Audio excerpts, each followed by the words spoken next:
Hello and welcome to our YouTube channel जिसका नाम है देव दिशा YTCDD देव दिशा YTCDD। स्वागत है आपका हमारे इस यूट्यूब चैनल पर जिसका नाम है देव दिशा YTCDD।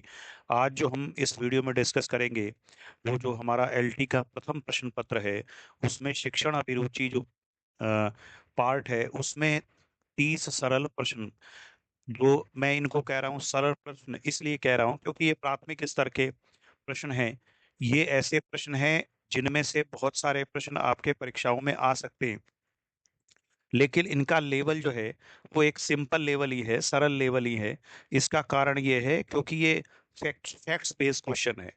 तो इनमें से ऐसा नहीं है कि नहीं आएंगे क्वेश्चंस, इनमें से क्वेश्चन बनेंगे, लेकिन ये प्रश्न बहुत सरल हैं, बहुत सिंपल हैं। यानी ये हर कोई कर लेगा, इससे मेरिट बनने की संभावना नहीं है। तो इसीलिए मैंने इनको सरल लिखा है। आगे हम अब बिना समय नष्ट किए आगे बढ़ते हैं और आपका शुरुआत करते हैं। निम्न में से किस वर्ष राष्ट्रीय ज्ञान आयोग का गठन हुआ?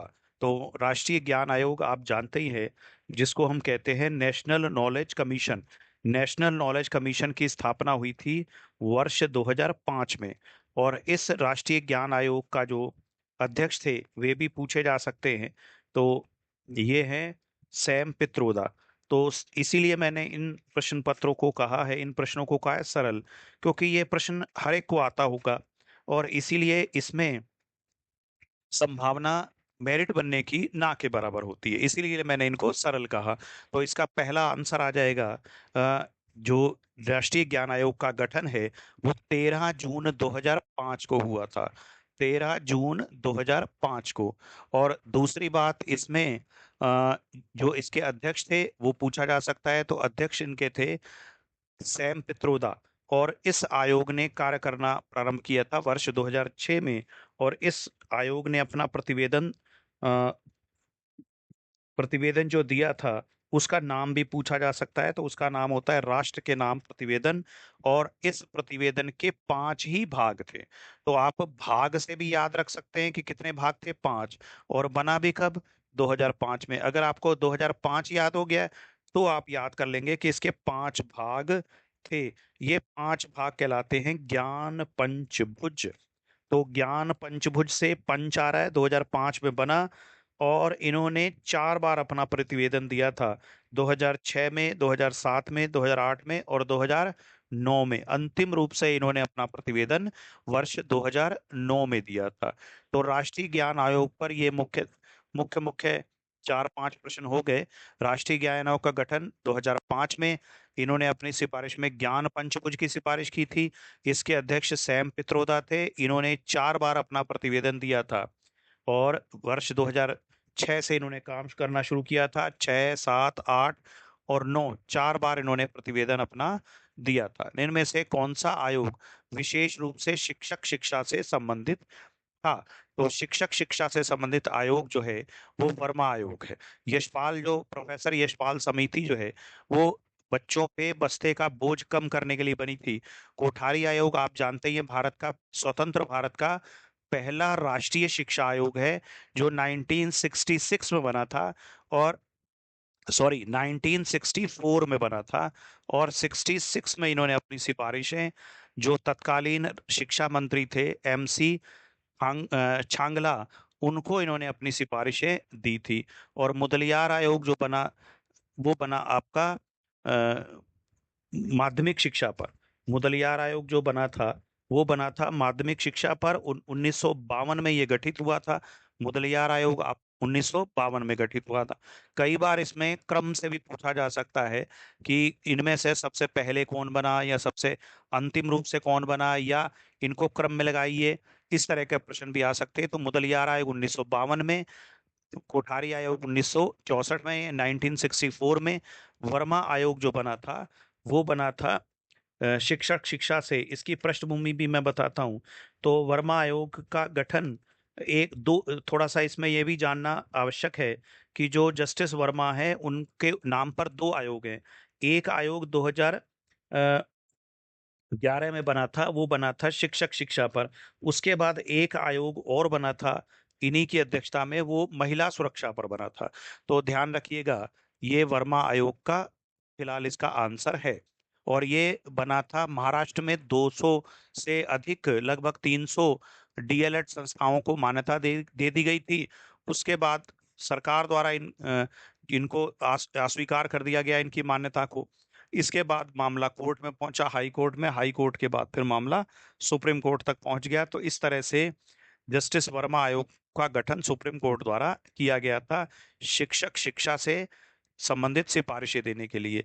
शिक्षा का अधिकार अधिनियम जो है, यानी शिक्षा का अधिकार जो एक मौलिक अधिकार है, वो अनुच्छेद 21(1) में या 21(क) में या 21(a), जो भी आप समझना चाहें, उसमें यह एक्सप्लेन किया गया है। तो शिक्षा का अधिकार भारतीय संविधान के अनुच्छेद 21 का में है। इसके बाद आगे बढ़ेंगे। आगे लिख रखा है समग्र शिक्षा अभियान की शुरुआत कब हुई।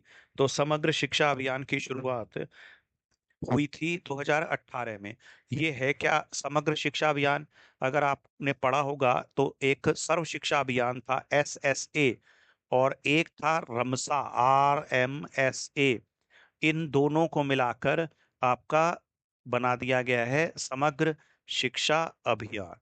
तो SSA और RMSA, इनका विलीनीकरण करके किया गया। आगे अगला प्रश्न है क्वेश्चन नंबर 5। कौन सा डिसिमिलर है, यानी असंगत है? तो ये हमारा जो एक जो सिलेबस में है कि उत्तराखंड में शिक्षा का प्रशासनिक ढांचा, उस पर यह प्रश्न बनाया गया है। तो जिला स्तर पर डीईओ काम करते हैं, यानी डिस्ट्रिक्ट एजुकेशन अफसर। ब्लॉक लेवल पर ब्लॉक एजुकेशन अफसर, बीईओ जिनको कहते हैं। ये बिल्कुल सही है। और आपका कक्षा कक्ष स्तर पर शिक्षक कार्य करते हैं, लेकिन जो विद्यालय स्तर पर जो अधिकारी होता है वो प्रधानाचार्य होता है। एबीओ जिनको हम कहते हैं, वो होते हैं उप शिक्षा अधिकारी। उप शिक्षा अधिकारी भी ब्लॉक पर ही बैठते हैं, और ये प्राथमिक शिक्षा से संबंधित होते हैं। जो यहाँ बीईओ जिनको हम कहते हैं खंड शिक्षा अधिकारी या ब्लॉक शिक्षा अधिकारी, ये ब्लॉक स्तर पर होते हैं, लेकिन ये माध्यमिक शिक्षा के लिए होते हैं। और एबीओ जो होते हैं, वो प्राथमिक शिक्षा के लिए या प्राथमिक शिक्षा को देखने वाले अधिकारी होते हैं। जो ब्लॉक एजुकेशन अफसर होते हैं, वो माध्यमिक शिक्षा को देखने वाले अधिकारी होते हैं। तो इस तरह से ये आप ध्यान रखेंगे। निर्देशन मुख्यतः संबंधित होता है। निर्देशन यानी डायरेक्शन आपका मुख्यतः संबंधित हो जाता है, ये होता है प्रेरणा से, ना तो मनोरंजन से, ना दंड से, ना योजना से। आगे लिख रखा है राष्ट्रीय शिक्षक शिक्षा परिषद, NCTE। तो ये हर कोई जानता होता है इस प्रश्न का आंसर, इसीलिए मैंने इन सब प्रश्नों को सरल की श्रेणी में ही संज्ञा दी है। तो NCTE का गठन आप जानते ही हैं। NCTE जो बनी थी वो 1995 में बनी थी। इसका फुल फॉर्म आप जानते हैं, national council for teachers education. और ये 1995 में बनी थी। इसका मुख्यालय नई दिल्ली में है। और ये बहुत सारे मान्यता प्रोग्राम चलाती है, जैसे diploma in preschool education, DElEd, BEd, DPEd, BPEd. इन सबको ये मतलब मान्यता देती, चलाती तो नहीं, मान्यता देती। तो इस तरह से ये 1995 इसका सही आंसर है। यूजीसी के क्षेत्रीय कार्यालयों की संख्या कितनी है? तो यूजीसी के जो क्षेत्रीय कार्यालय हैं, वो आपका कितने हैं, ये इसमें प्रश्न आता है। तो यूजीसी का पहले तो फुल फॉर्म देख लें। यूजीसी जो होती है, यूनिवर्सिटी ग्रांट कमीशन हुई। और यूजीसी का गठन जो हुआ था वो 1953 में हुआ था। लेकिन इसको जो एक वैधानिक निकाय बनाया गया था, वो 1956 में बनाया गया था।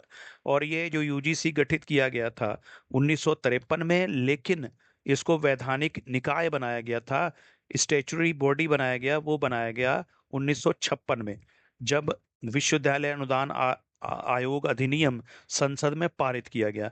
और इसके 6 क्षेत्रीय कार्यालय होते हैं, पुणे, भोपाल, कलकत्ता, हैदराबाद, गुवाहाटी और बेंगलोर। तो इस तरह से 6 इसके क्षेत्रीय कार्यालय हैं। आंसर इसका हो गया ये। 1956 में इसे वैधानिक निकाय का दर्जा दिया गया। बस यहीं से आप ध्यान रखोगे, 56 में वैधानिक निकाय का दर्जा दिया गया।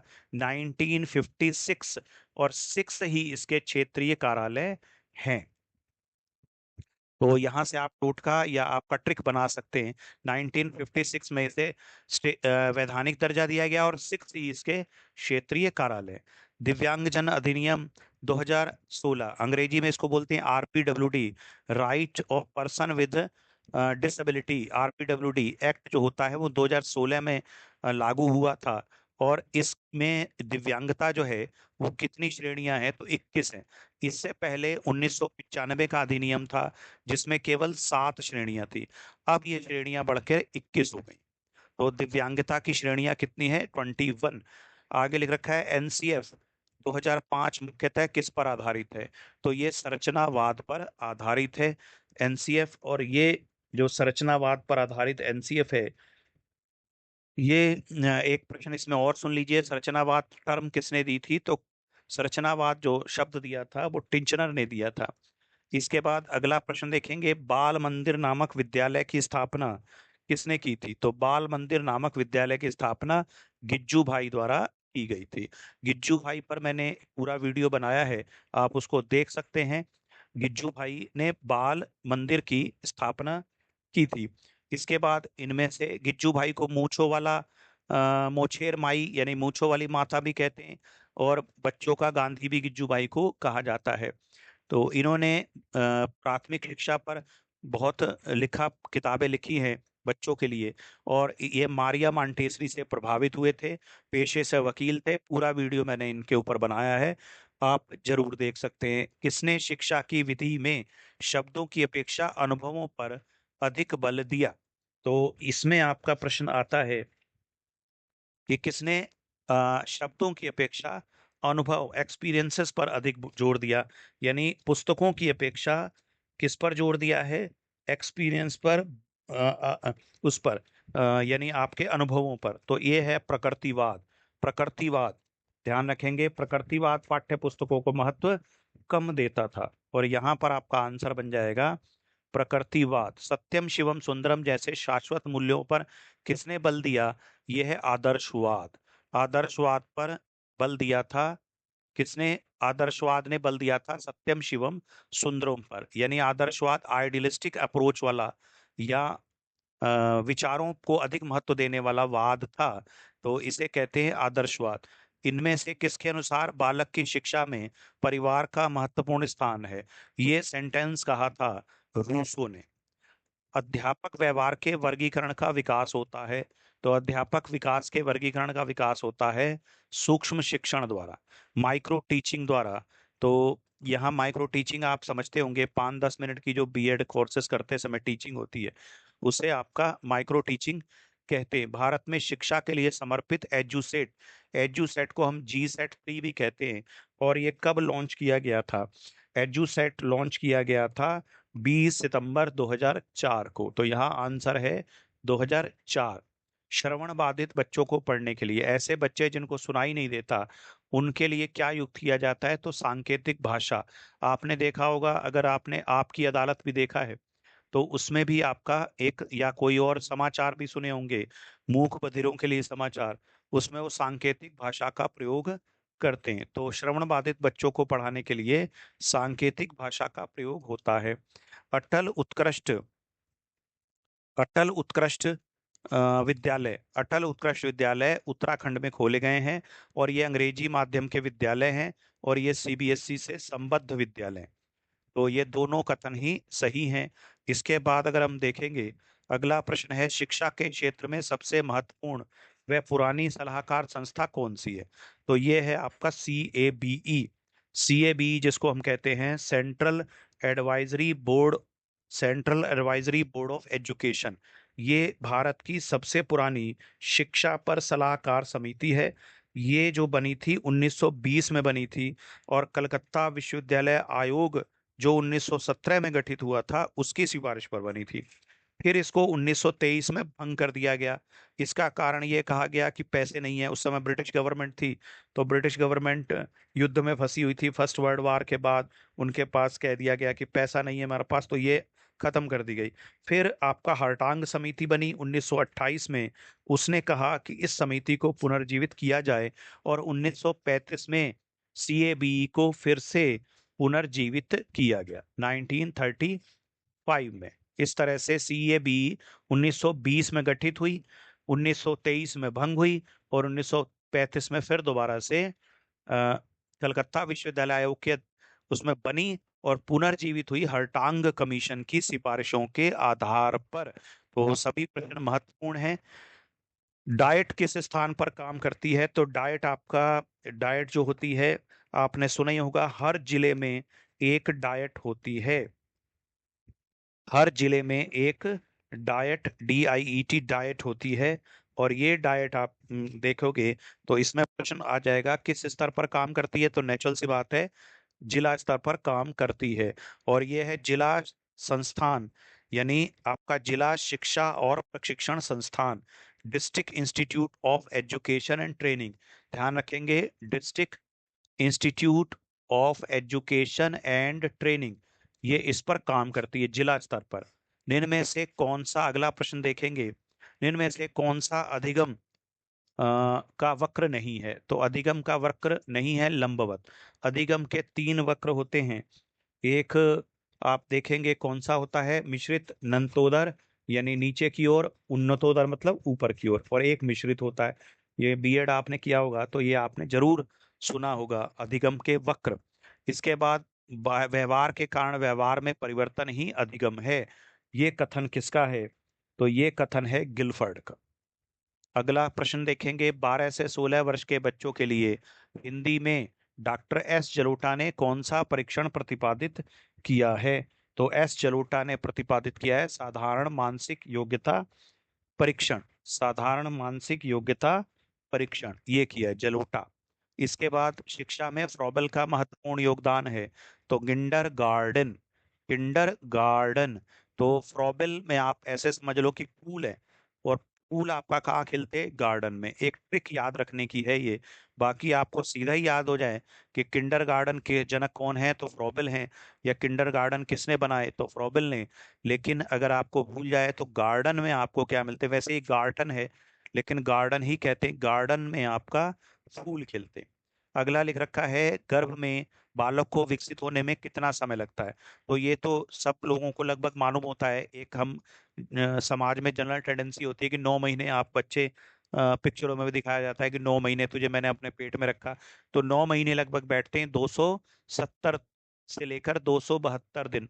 तो सामान्यतः 270-72 दिन, लेकिन जो गेस्टेशन पीरियड माना जाता है वो 280 दिन माना जाता है। यानी माँ के पेट में बच्चा रहता है 280 दिन। नवजात शिशु का भार होता है तो 7 पौंड, जो बच्चा पैदा होता है उसका वजन होता है 7 पौंड। और ये अगर आप यूनिट 1 देखी होगी आपने, बाल विकास, वहां से ये प्रश्न आ रहे हैं।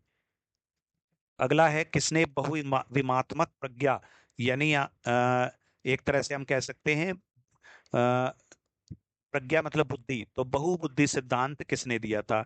बहुबुद्धि सिद्धांत दिया था गार्डनर ने। बहुबुद्धि सिद्धांत गार्डनर ने। एक बुद्धि सिद्धांत या बुद्धि का एक कारक सिद्धांत दिया था अल्फ्रेड बिने ने। बुद्धि का द्विकारक सिद्धांत दिया था स्पीयरमैन ने। बुद्धि का बहुकारक सिद्धांत दिया था थार्नडाइक ने।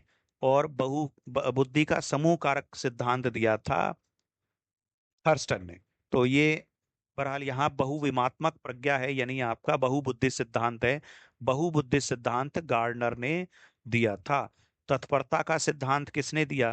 तत्परता का सिद्धांत दिया था, हाँ, इनमें 4 ऑप्शन हैं। तत्परता का सिद्धांत दिया थार्नडाइक ने, और तत्परता का सिद्धांत अधिगम से संबंधित होता है। अधिक थार्नडाइक ने अधिगम से संबंधित बहुत सारे सिद्धांत दिए थे, जिनमें से एक तत्परता का सिद्धांत भी है। तत्परता का सिद्धांत ये कहता है कि कोई व्यक्ति सीखने में जितना तत्पर होता है उतना ही वो जल्दी सीख जाता है। और जितना वो ईगर नहीं होता, कोई अगर आपको काम दिया जाए, आप उसको सीखने के लिए ईगर नहीं हो तो कभी सीख नहीं पाओगे। और अगर आप सीखने के लिए, उसके लिए दिलचस्पी आप रख रहे हो, तो आप जल्दी सीख जाओगे। यही तत्परता का सिद्धांत है जो प्रोड्यूस किया था थार्नडाइक ने। इसके बाद निम्न में से कौन सा युग सुमेलित है, यानी प्रयोगकर्ता और पशु और जीव। यूनिट 1 से क्वेश्चन है, यूनिट 1 और 2 में ये एक्सप्लेन किए गए। स्किनर चूहा, और थार्नडाइक बिल्ली, कोहलर वन मानुष, और ये आपका हो जाएगा सभी सुमेलित हैं। शिक्षण का सत्तावादी स्तर है। शिक्षण का सत्तावादी स्तर का मतलब होता है कि शिक्षण में हम ये माने कि मेरा वर्चस्व है, तो ये है। अगर शिक्षण हो जाएगा शिक्षक केंद्रित, तो ये माना जाएगा सत्तावादी स्तर। और लेकिन आप जानते हैं आज शिक्षण जो है वो बालक केंद्रित है या छात्र केंद्रित है। और बालक केंद्रित शिक्षण पर जोर दिया था या बाल केंद्रित शिक्षा पर दिया था प्रकृतिवादियों ने, रूसों ने। तो इस तरह से ये शिक्षण का सत्तावादी स्तर का आंसर बैठ जाएगा शिक्षक केंद्रित, यानी शिक्षक को महत्व ज्यादा दिया जाए।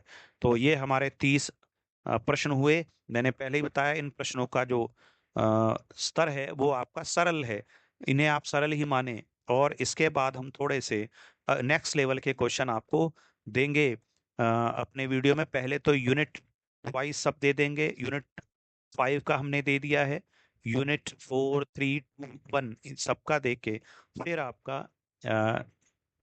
नेक्स्ट लेवल के कुछ क्वेश्चंस देंगे जो यूके ट्रिपल एससी के परीक्षा के लिए महत्वपूर्ण होंगे। साथ ही उनको एक्सप्लेन करेंगे। आंसर ढूंढना कोई मुश्किल काम नहीं है। कोई भी क्वेश्चन है गूगल आपको बता देगा उसका आंसर, लेकिन थोड़ा सा उसको एक्सप्लेन करने का अलग ही महत्व है। यही शिक्षक का फायदा होता है शिक्षक का, वरना गूगल से ही सब ढूंढ लिया जाए। तो शिक्षक उसको सरल तरीके से आप तक पहुंचा देता है। तो जुड़े रहिए हमारे इस YouTube चैनल से जिसका नाम है देव दिशा YTC DD। धन्यवाद।